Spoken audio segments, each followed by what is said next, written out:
سلام سلام.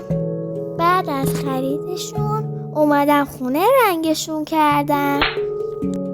بریم ادامه. اینجا رو با دره سوراخ کردیم، 2 تا اینجا 2 تا اونجا. حالا به چوب درخت بند کناف نیاز داریم. جی جی جی جی. اینم یه لیبر آماده میچسبونیم روش. اینم یه کاسه استیل که میذاریم وسط. حالا سنگا رو دور تا دور کاسه میریزیم.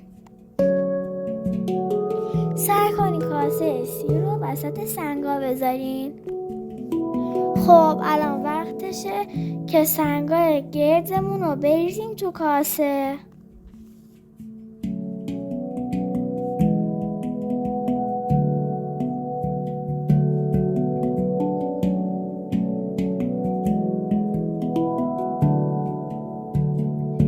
اینم آتشدان روبیزی من. امیدوارم خوشتون بیاد. ممنونم که پیجم رو فالو میکنید.